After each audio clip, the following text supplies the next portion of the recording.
O Saber Direito desta semana traz o direito empresarial com a professora Juliana Nascimento. Nas 5 aulas, ela fala sobre compliance e integridade, governança corporativa e as principais leis brasileiras e internacionais anticorrupção. Sejam bem-vindos, essa é a nossa 4ª aula. Na última aula nós tratamos acerca de corrupção, acerca das legislações internacionais, acerca do tema, as principais ao redor do mundo, abordando acerca da legislação da FCPA, da Bribery Act do Reino Unido, da legislação francesa, da italiana, da concepção na União Europeia, do direito alemão. E finalizamos com a lei anticorrupção brasileira, algumas perspectivas em geral da lei. Agora, nessa aula, nós iremos tratar acerca do compliance que tanto falamos durante os nossos encontros. Então, o que será abordado? O conceito de compliance num contexto geral e uma primeira parte dos primeiros pilares do programa de compliance. Então, trataremos do comprometimento da alta direção, trataremos também da autonomia e independência da área, da avaliação e gestão de riscos, código de conduta, políticas e procedimentos e controles internos. Então, esses pontos são muito importantes para que nós possamos dar sequência. Lembrando que, no decorrer das nossas aulas, eu vou abordar um pouco das normativas, recordando que estão enfatizando acerca do tema, principalmente por parte dos reguladores e quais normas vocês podem estudar para aprimorar acerca do assunto. Primeiramente, então, vamos entender o que é compliance num contexto geral. Eu entendo que ele é uma das bases da governança corporativa. Eu tenho a governança corporativa como um chapéu maior. Acima disso, eu tenho o sistema de integridade como algo ainda mais acima e eu tenho o compliance agora nessa concepção. E ele vai ao encontro de que entendimento? Ele não é somente vindo, muitas pessoas utilizam do verbo to comply, que é conformidade, não.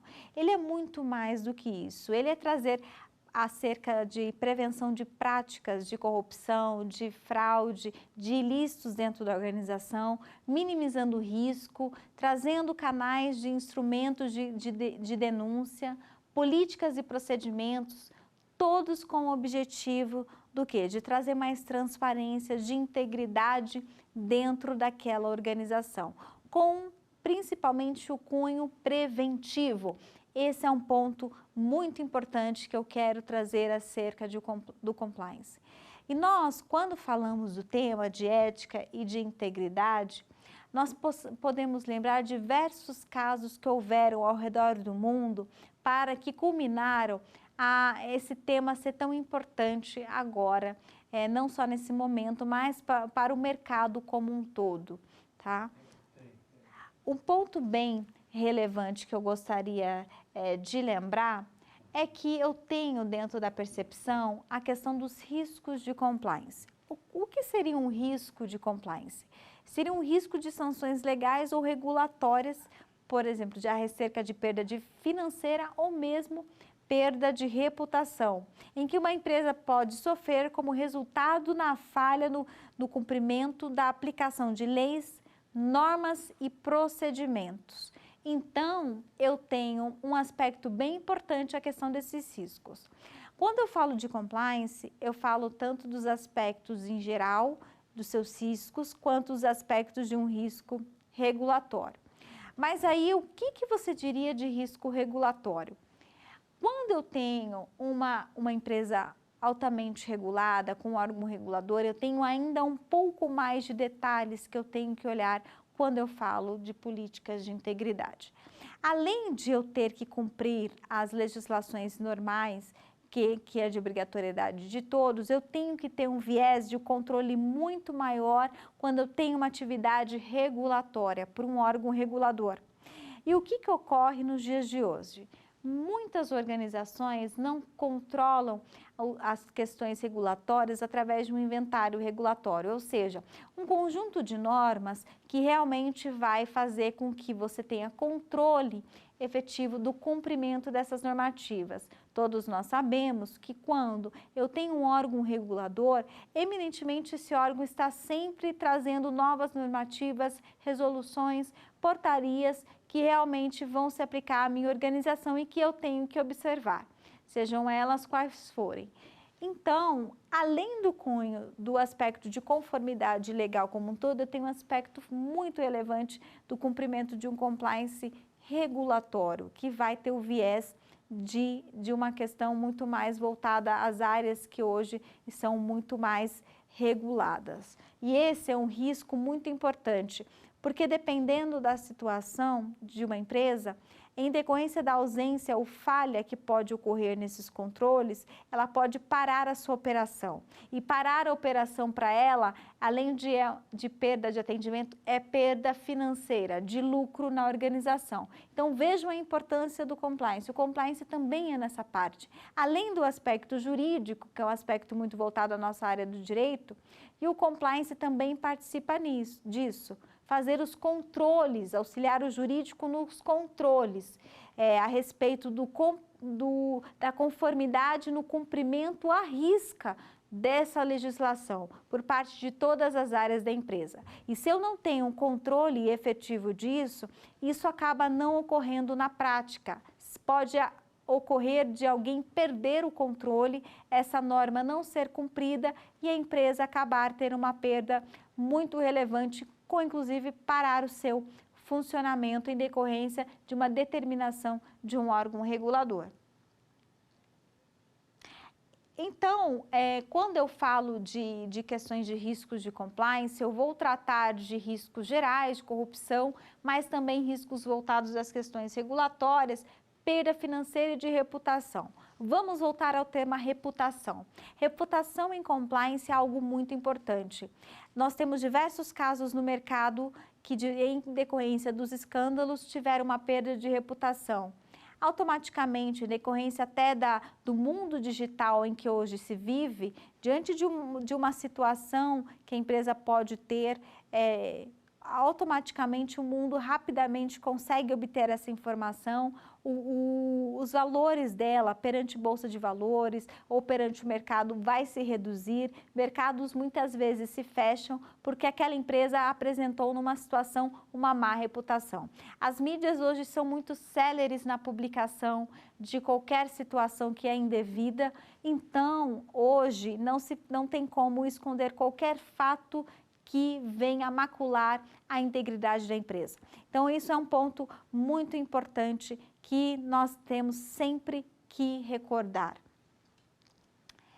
E nesse ponto, o compliance ele vai entrar num aspecto muito importante. A questão de nós falamos em todo o curso de fraude. Mas como eu evito fraude? Mas qual é o tamanho da fraude para que eu possa entender que mundialmente ela é uma preocupação para as organizações? Nós temos alguns números importantes da CFE, que é uma associação global de fraude no mundo, e ela tem um estudo em que ela realiza e apresenta os números das fraudes no mundo. E com isso, você observa que as perdas financeiras das empresas diante da fraude são relevantes. E essas perdas não podem ocorrer. Então, medidas como um programa de compliance pode contribuir, e com certeza contribui, para a minimização desse tipo de risco. Vamos trabalhar alguns números. Diante desse estudo da CFE de fraude, diante de 2.690 casos de fraude ao redor do mundo, presente em 195 países, 125 países em 23 categorias de indústria, se identificou uma perda financeira de 7 bilhões de dólares ao redor do mundo. É uma perda muito considerável das organizações só por causa de questões de fraude. Sendo que dessas perdas, 130 mil dólares, em média, foi a perda em cada caso. Além disso, 22% dos casos, a perda foi maior do que 1 milhão de dólares. Então, vamos refletir aqui. Vejam esses números. São números preocupantes e que realmente são importantes quando a organização pensa em perdas. Não se pode mais perder as questões monetárias dentro de uma empresa. Só para que vocês possam ter noção, a média de esquema de fraude chega a 16 meses nas regiões mais comuns. Então, você pensa mais de um ano em que as pessoas, até se constatar essa fraude. Então, a perda financeira realmente ela é muito importante e não podemos deixar de refletir sobre isso. Mas quais os instrumentos eu posso utilizar quando eu trato de compliance? Eu posso me utilizar quanto à aderência ao cumprimento de leis na organização, princípios éticas, normas de conduta, regulamento de normas, procedimentos e controles internos, sistema da informação. Um ponto importante também do compliance é trabalhar com planos de contingência, implementação de efetividade por meio de testes periódicos. Trabalhar também a segregação de função com a implementação para fim de evitar qualquer conflito de interesse. Trabalhar a questão do relatório de sistema de controles internos para gestão de compliance e avaliação de riscos, além de políticas internas para prevenir problemas como estes, com relação à fraude, à não conformidade com leis e regulamentações. Uma coisa importante que quando eu faço uma implementação de um programa desse é a questão essencial e que se tem que trabalhar, a questão da cultura. A cultura de compliance, de integridade. Por quê? Porque todos na organização passarão a ter novos procedimentos que muitas vezes não estão acostumados. A desenvolver uma cultura do pensar da maneira adequada, do pensar em prol da integridade e da transparência. E isso faz com que a mudança comportamental também ocorra. E não somente por parte dos funcionários, mas da alta direção e diretoria também. Afinal, eles têm que dar o exemplo, não somente o tom, mas eles têm que ter uma conduta que leva à questão da integridade. Eles têm que ter uma conduta exemplar para toda a organização. Além disso, eu tenho também os fornecedores, que vão ter que mudar as suas condutas, porque com a implementação do programa, alguns pontos e procedimentos de entrada para prestação de serviços naquela organização vai ser mais robusta. Além disso, eles vão ter que agora aceitar cláusulas anticorrupção, cláusulas que dizem respeito ao comprometimento deles perante a organização em cumprir o programa de integridade e o código de conduta e as diretrizes de ética naquela organização. Então, qualquer questão fora do contexto daquilo que é o correto não vai ser adequado. E haverá, com certeza, mais controles nas compras, nos pagamentos e trazendo com isso um pouco mais de substância para aquela organização, para que ela possa se prevenir referente às questões de ausência de integridade. Então, um dos objetivos de compliance que eu posso mencionar é detectar e sanar quaisquer desvios, atos ilícitos, fraudes e irregularidades. Outro ponto é combater e blindar com relação à corrupção. Esse é um ponto bem importante. Eu falo o termo blindar, é tentar blindar ao máximo aquela empresa com relação a isso. Fomentar a cultura de compliance, ou seja, começar a fomentar aqueles pontos. É interessante que eu tenho experiências de fomento de cultura de compliance de modo que as pessoas, que os ensinamentos que a organização trouxe para a vida dela com essa mudança, ela levou inclusive para ensinar aos seus próprios filhos. Então, além disso, eu entendo que quando você implementa isso, a responsabilidade social da empresa vai também além do contexto organizacional. Ela vai para a vida daquele colaborador e daquele que, além de colaborador, é também um cidadão, perfeito? Além disso, resguardar a reputação, preservação da marca. A marca ela é muito importante, tem que ser ilibada, tem que apresentar credibilidade. Conformidade nos processos. Os processos da empresa têm que ser conformes. Não pode mais ter qualquer tipo de violação aos processos ali instituídos, porque eles são importantes para balizar as questões internas naquela organização. A questão também da transparência, integridade e eficiência. Não adianta eu ter tudo isso se algo não for eficiente, se a organização não conseguir caminhar. Além disso, eu destaco a vantagem competitiva. Por quê?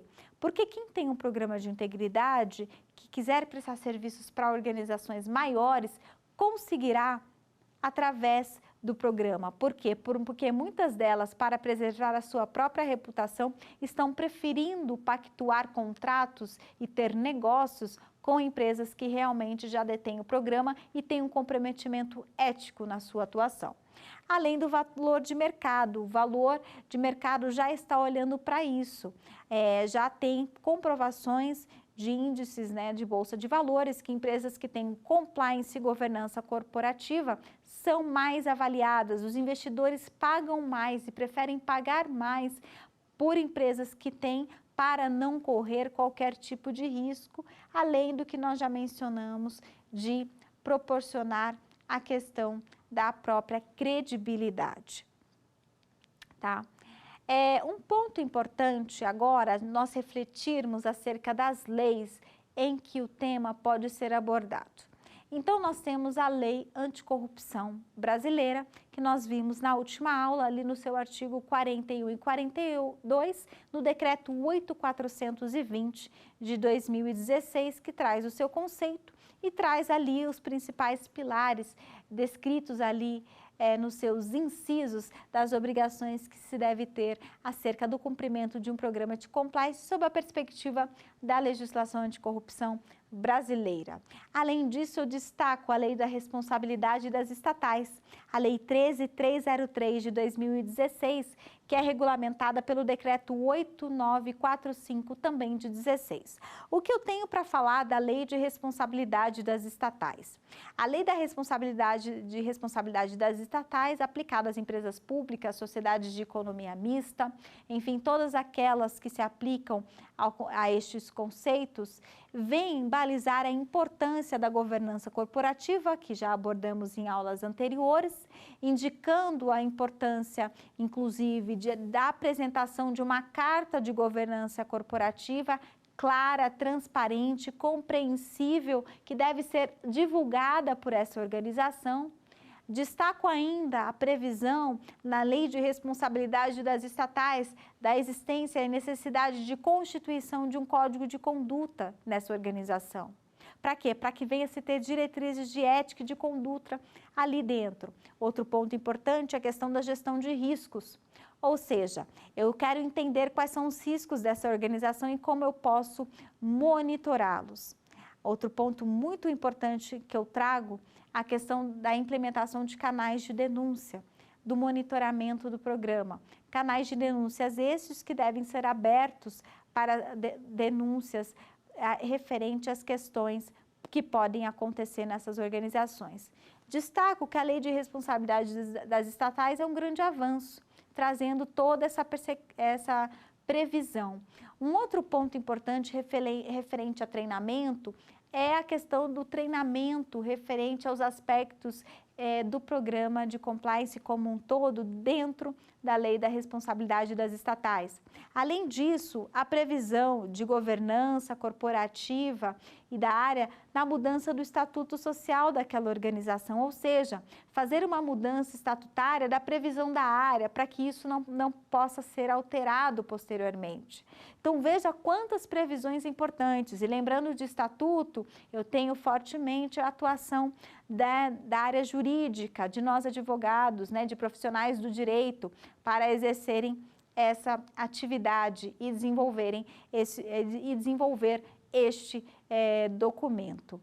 Outro ponto bastante importante é que os diretores nomeados nessas empresas estatais, eles terão que passar por treinamentos de ética, treinamentos sobre a lei anticorrupção, ou seja, eles serão conscientizados a respeito dessas temáticas em decorrência da responsabilidade que eles detêm de estar numa posição como essa dentro de uma empresa estatal. Além das mudanças importantes que houveram na própria escolha dos diretores, da experiência que se faz necessária e do currículo que agora se é exigido para que eles possam ser nomeados a esses importantes cargos de gestão nas empresas estatais brasileiras, né? Nos âmbitos em geral no nosso país. Destaco, então, a importância dessas mudanças regulatórias com relação a isso, destacando por último a alteração por parte das contratações com as empresas estatais. As questões estão mais rígidas e têm muitos procedimentos importantes que devem ser observados. Por isso, a questão da governança corporativa e do compliance nas empresas estatais está muito robusta.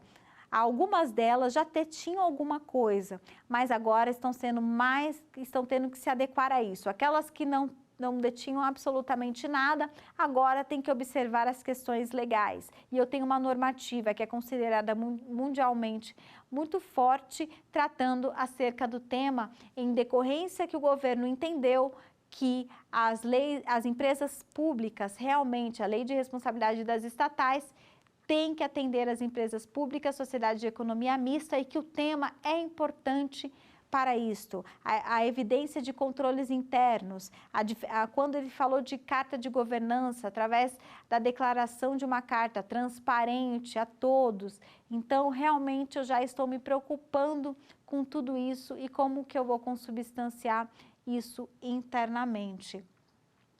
Outro ponto também que eu menciono, importante, as diretrizes nacionais sobre empresas e direitos humanos.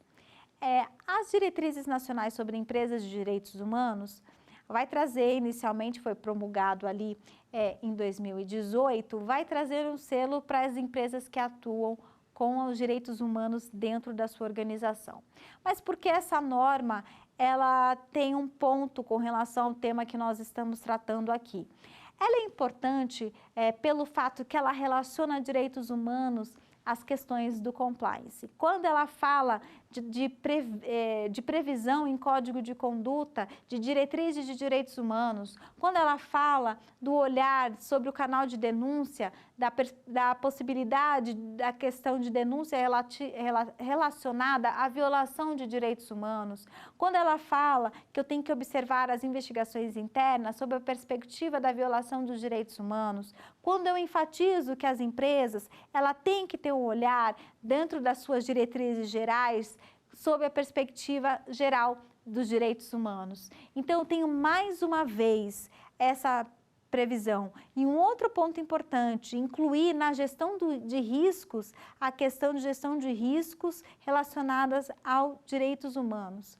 Veja os avanços e quantas normas eu tenho a respeito de um assunto tão importante. Ou seja, direitos humanos está muito atrelada a essa temática de compliance. E eu digo ainda mais ainda, em compliance e direitos humanos eu relaciono muito a questão da diversidade nas organizações. O quanto a questão do respeito ao diferente, o respeito às pessoas em geral, como ela é, as organizações têm que começar a observar. Por quê? Porque eu tenho um grande risco com relação à questão do assédio, tanto oral quanto sexual. E aí eu já estou entrando também numa esfera de direito trabalhista. Veja o quanto o compliance ele permeia diversas áreas do direito e o quanto isso está muito presente no dia a dia das organizações. Eu tenho que sim preparar minha organização para respeitar o outro, o diverso, aquilo que é diferente. Estamos trabalhando na contemporaneidade. A questão do assédio é uma questão muito séria, tem previsão para isso, não deve ser observado, pode causar diversos danos à reputação da organização e essa organização também, além disso, poderá inclusive ter um dano perante um tribunal superior diante de uma condenação. E isso acaba sendo muito sério. Também na constatação de assédio, a organização pode, diante de medidas tomadas de compliance de não aceitação deste tipo de conduta, promover internamente treinamentos com essa caracterização. Se porventura eles não forem observados e houver qualquer violação, é-se constituído a necessidade, talvez, de ter alguma tomada de providência por se tratar de uma violação. E isso, os programas de compliance para comprovação, inclusive de condutas de colaboradores, têm sido reconhecidas pelos tribunais referente para balizar, inclusive, as suas decisões. Então, é um tema bastante importante. Falo também das instruções da Comissão de Valores Mobiliários acerca do tema. Vou mencionar acerca da 586, que trata do novo mercado e as boas práticas de governança corporativa, consubstanciando a necessidade de um código de conduta, de políticas específicas para que as empresas possam atuar na Bolsa de Valores.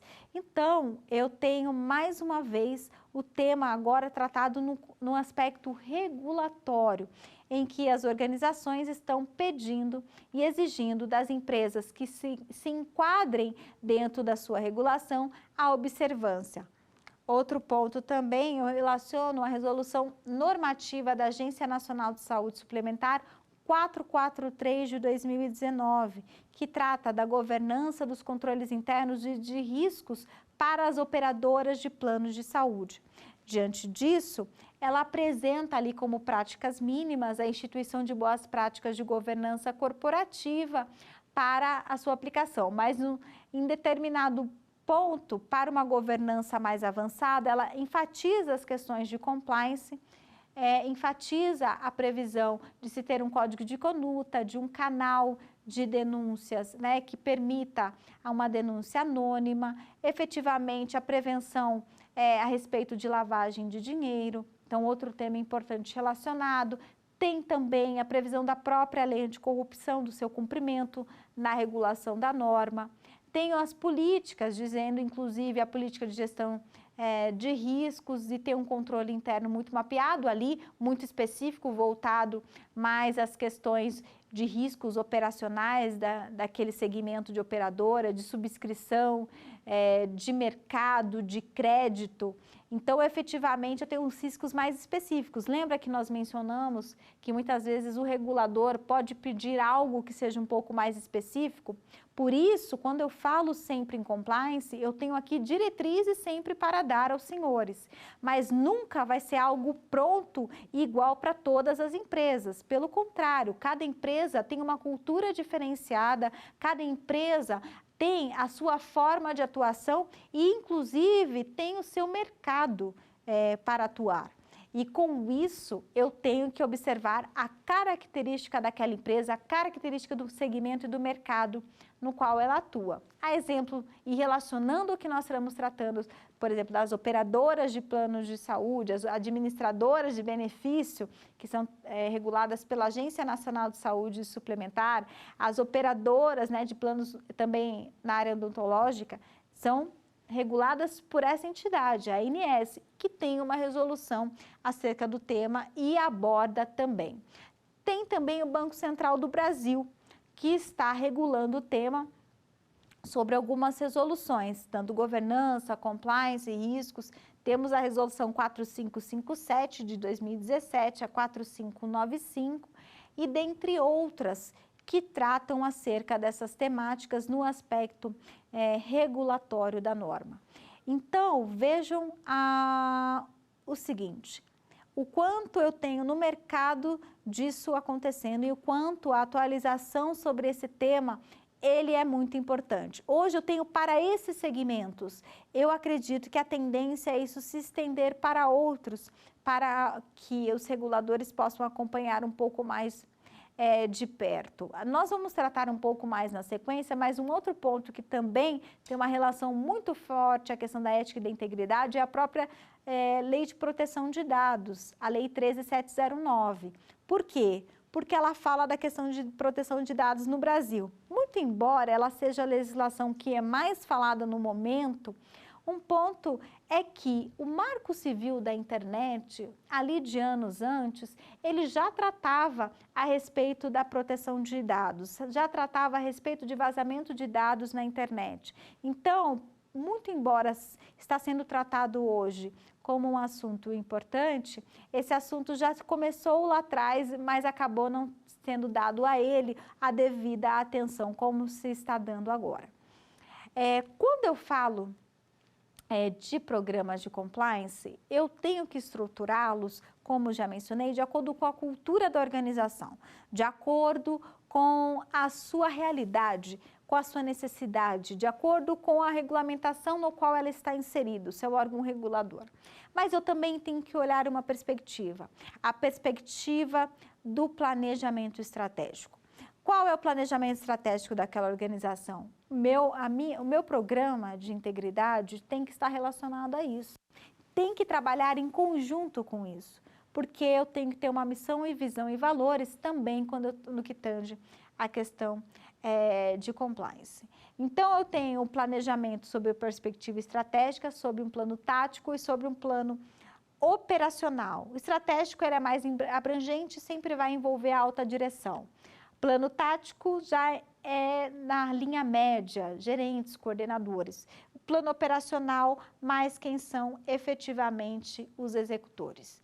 Lembrando também acerca das previsões de Constituição Federal e sobre esse tema que eu já mencionei, o compliance tem que trabalhar a inovação, mas ele vai trazer como trabalhar uma inovação na organização respeitando o mercado, como eu implementar uma tecnologia, como eu inovar e fazer algo diferente, respeitando o mercado, as pessoas, trabalhando a questão da inovação funcional, a inovação de tecnologia, de negócio, de pessoas e tudo isso extremamente envolvidos. Trabalhando o quê? Trabalhando a inteligência competitiva. Mas o que seria isso efetivamente, a inteligência competitiva? Eu trabalhar com as informações de mercado, com as informações ao meu redor, mas captadas eticamente. Eu posso ter conhecimento do que o mercado está desenvolvendo, mas qualquer informação que eu possa ter do mercado tem que ser obtida de maneira ética, informações públicas sobre a concorrência, com a finalidade de criar ou manter a vantagem competitiva. A inteligência competitiva assegura efetivamente a questão da ética por parte da organização, na relação com os seus concorrentes. Então, ela tem uma grande relação com o tema que nós estamos abordando aqui. São temas que vão um pouco além do direito, um conhecimento um pouco sobre o aspecto empresarial, mas que você que está estudando direito empresarial tem que entender um pouco também desse contexto, um pouco além do direito, entender o que as organizações pensam e como que elas efetivamente trabalham.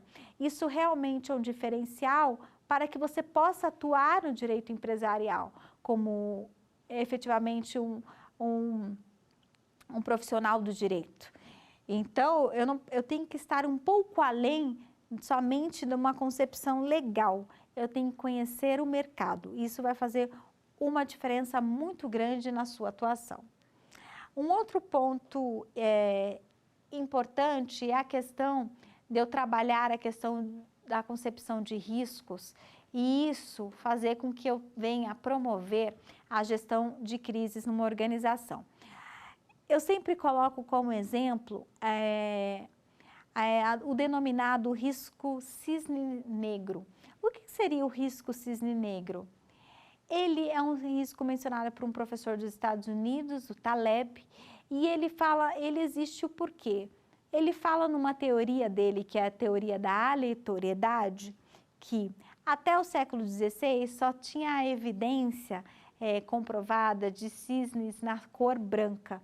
Foi quando, inesperadamente, se descobriu cisnes na cor preta. E ele apresenta isso como a teoria da aleatoriedade, aquilo que ninguém esperava. E isso é muito utilizado no mercado, principalmente no aspecto do mercado financeiro, quando ocorrem algumas oscilações, de modo que era algo efetivamente que ninguém esperava, um cisne negro.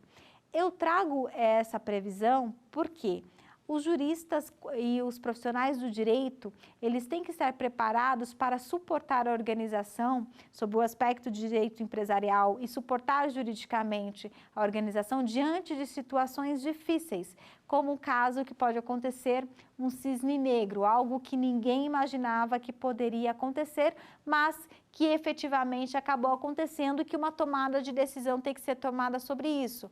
Mas eu não posso esquecer que essa tomada de decisão ela deve ser realizada observando as questões legais, sem qualquer descumprimento delas, mas que possam efetivamente trazer segurança jurídica, lembrando as concepções das boas práticas de compliance que vão trazer atuação mediante a ética e a integridade.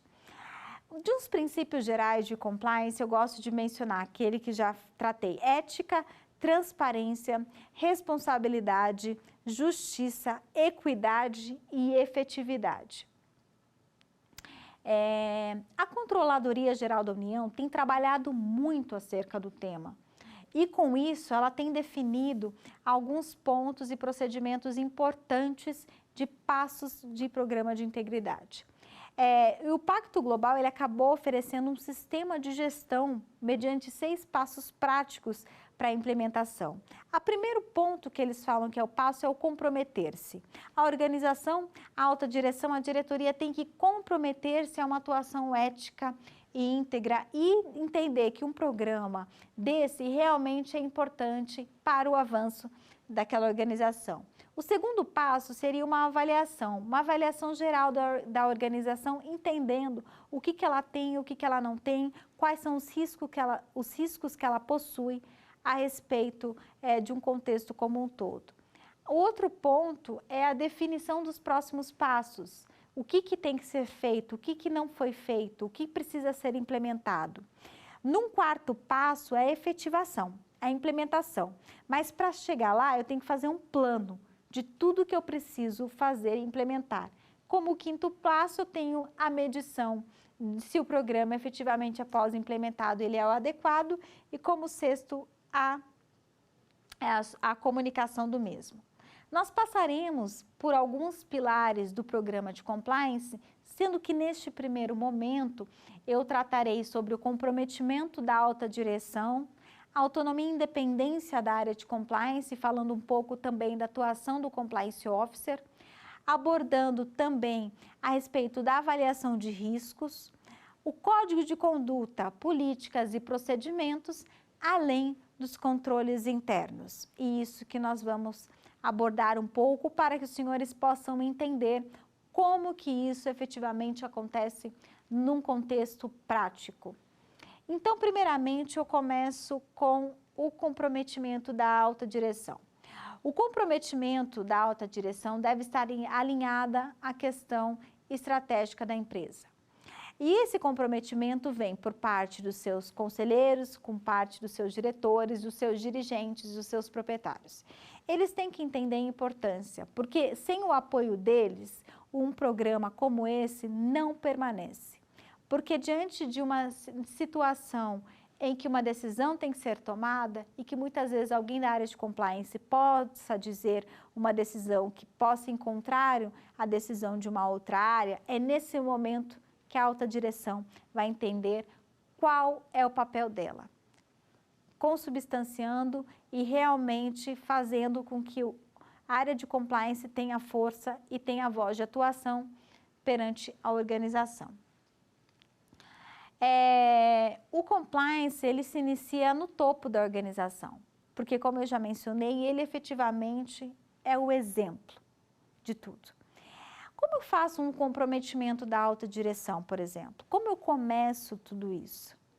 Um dos grandes instrumentos de comprometimento da alta direção é inicialmente ela declarar esse comprometimento, fazendo por um e-mail escrito aos colaboradores, desenvolvendo um vídeo em que a organização, seus conselheiros, diretores, se posicionam numa atitude corroborando com a ética e com a integridade naquela organização, naquela empresa. E com isso, venha fazer com que esse comprometimento venha se tornar comunicável a todas as pessoas que se relacionam com aquela organização. Ter uma interação constante com os colaboradores. Essas iniciativas iniciais de mandar e-mail não tem que ser somente uma vez, tem que ser reiteradamente esse compromisso. Além do compromisso reiterado de ter uma postura que demonstre efetivamente o compromisso com a ética e com a integridade. Além disso, tem que ter engajamento e envolvimento com a prevenção.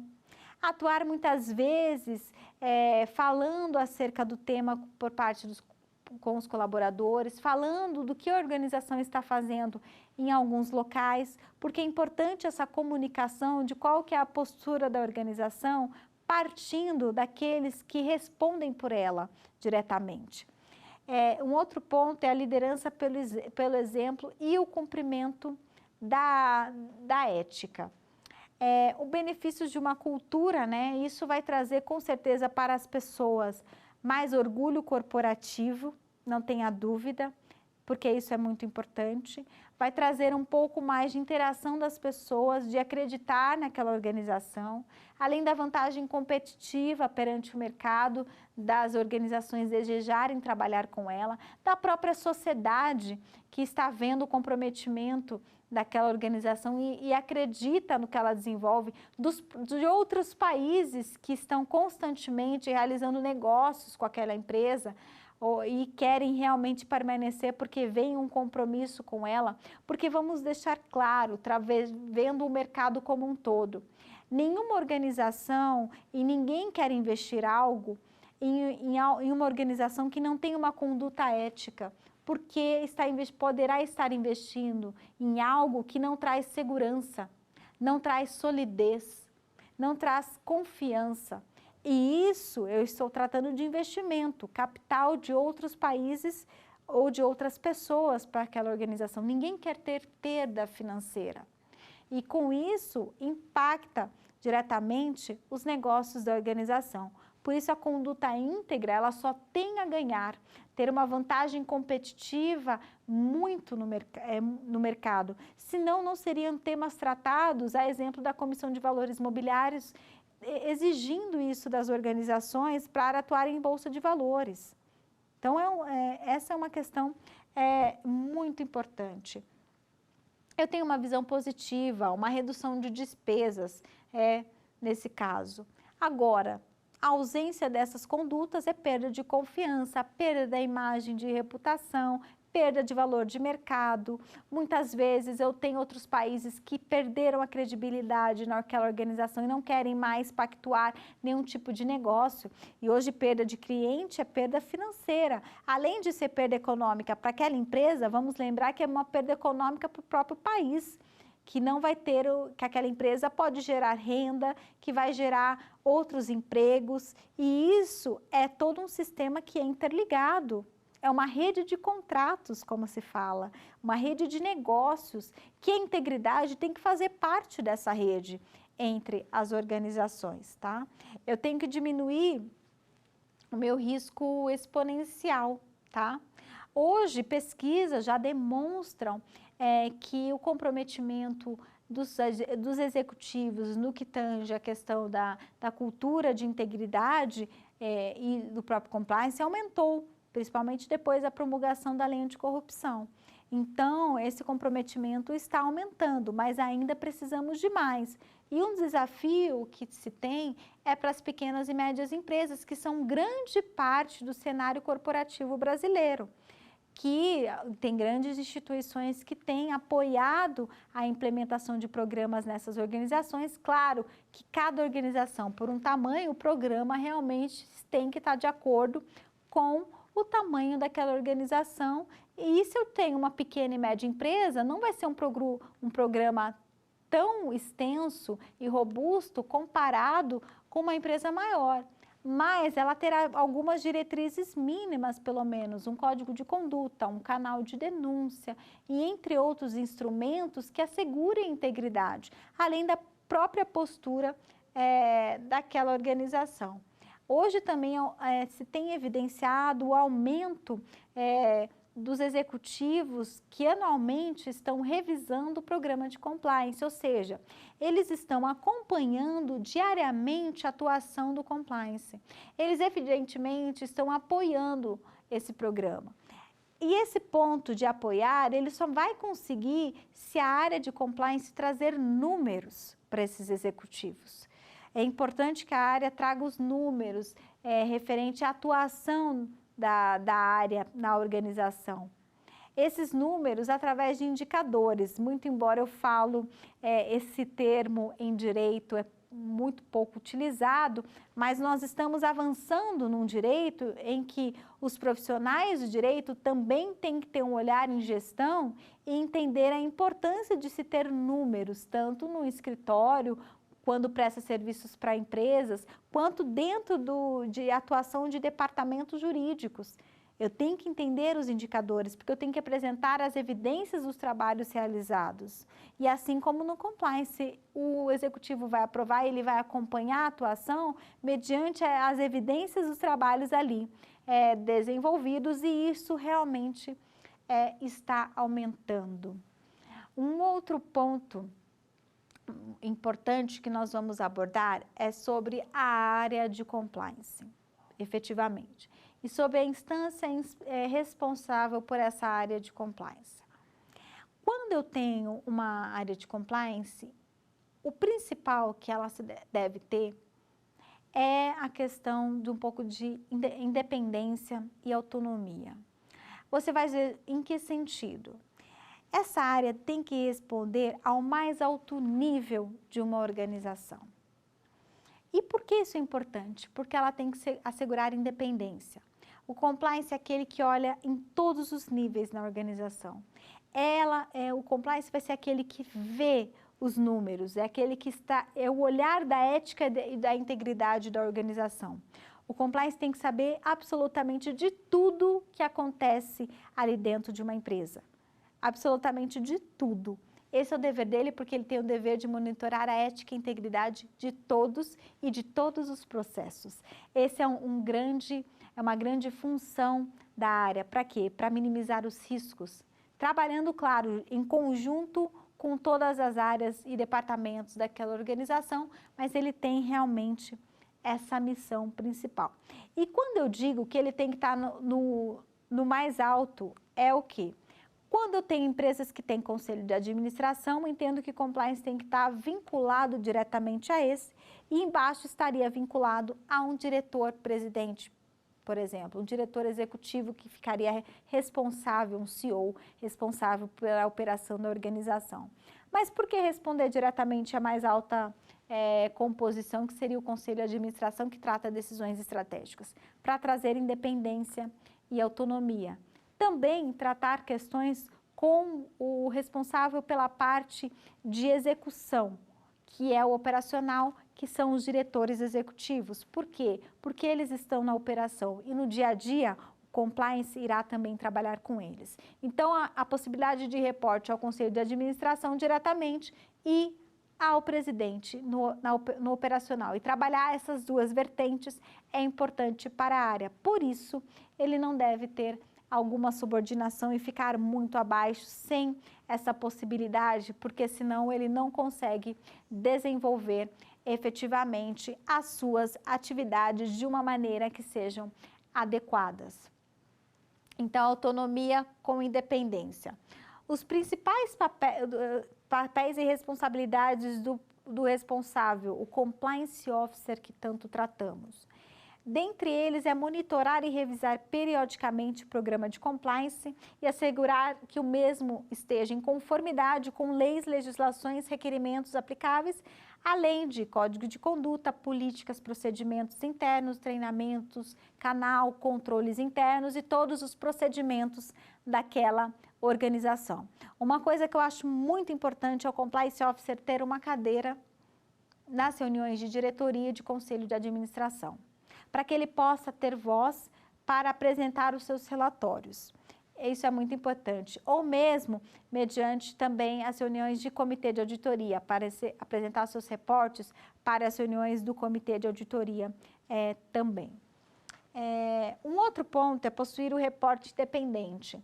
uma coisa que eu ressalto, o reporte do Compliance Officer sempre tem que ser por escrito. Ele tem que consubstanciar e evidenciar por escrito os seus posicionamentos, de modo, inclusive, a resguardar a própria organização, porque esse papel é um papel muito importante. Muitas vezes as pessoas não observam assim, mas eu entendo que o Compliance Officer tem uma função de proteger a organização, trazendo ela um contexto para que sempre venha atuar com ética e integridade e também proteção da gestão, porque ele quer conduzir a gestão a sempre atuar de forma ética, íntegra, transparente e fazendo tudo da maneira certa, da maneira correta, tá? E muito além dos aspectos legais, porque ele vai tratar questões que vão além da lei. Eles vão tratar, pode ser que algo não seja proibido pela legislação, mas que evidentemente não seja uma conduta apropriada sob os aspectos de ética e integridade. Então o posicionamento dele vai ser com relação a isso, perfeito? Por mais que não tenha nenhuma proibição, vamos dizer assim, legal. Um outro ponto é desenvolver, gerenciar e coordenar o programa de treinamentos educacionais relacionados ao compliance, mecanismos que assegure terceiros e colaboradores cientes do programa de compliance e também a alta direção ciente, e ser reconhecido como ponto focal de dúvidas referentes ao programa de compliance.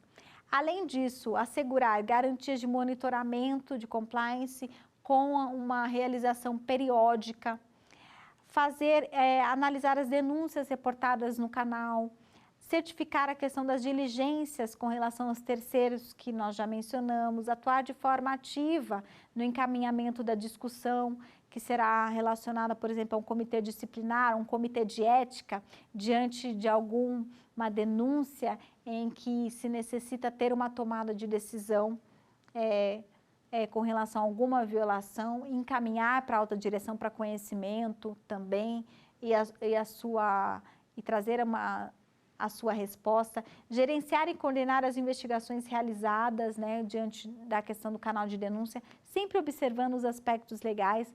Eu nunca vou ter uma investigação interna que possa infringir qualquer aspecto legal, é importante tratar isso. Os colaboradores já são comunicados da possibilidade disso mediante treinamento, quando eu falo do código de conduta, das políticas.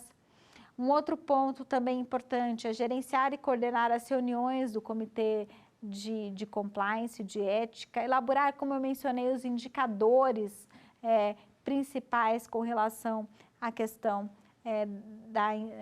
da área como um todo, participação de fóruns, está sempre desenvolvendo, sempre falando do tema, envolvido nas questões com o tema.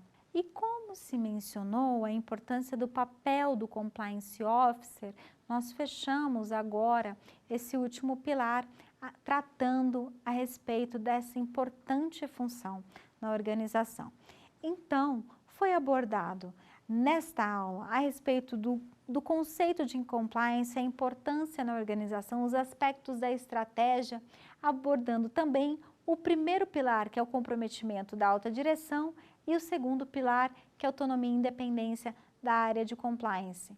Vamos tratar então na próxima aula os outros dois pilares que iremos tratar junto com os demais, que seria código de conduta, políticas e procedimentos e os controles internos. Com isso, vamos passar então para o nosso quiz, perguntas e respostas. Vamos lá avaliar os conhecimentos dos senhores.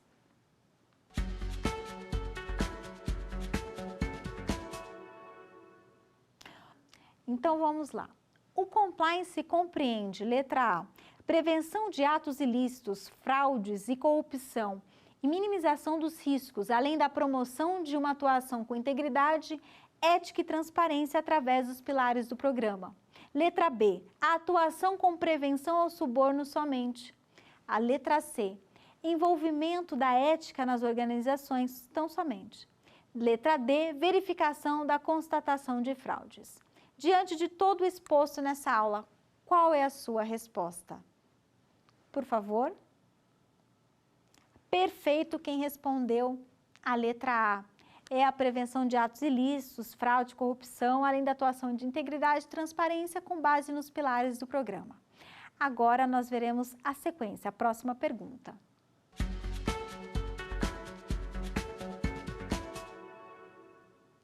O comprometimento da alta direção compreende: letra A, colaboradores de nível operacional; letra B, profissionais de nível gerencial; letra C, todos que estão no mais alto nível da organização, sócios, diretores, conselheiros, executivos; e letra D, profissionais terceirizados. Diante do que nós passamos aqui, qual é a sua resposta? Vamos lá? Por favor. Excelente quem respondeu a letra C. Todos que estão no mais alto nível da organização, sócios, diretores, conselheiros e executivos. Perfeito? E esse é o nosso quiz. E nós terminamos a nossa aula abordando sobre os temas pertinentes e eu os vejo na próxima aula tratando acerca da continuidade dos pilares do programa de compliance e a sua importância no âmbito empresarial. Obrigada.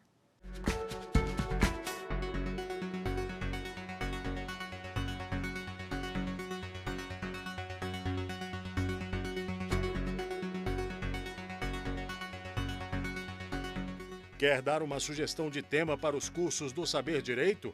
Então mande um e-mail para a gente, saberdireito@stf.jus.br, ou entre em contato por WhatsApp. O número é esse que aparece na tela. Você também pode acompanhar as aulas pela internet. Acesse tvjustiça.jus.br ou nosso canal no YouTube, TV Justiça Oficial.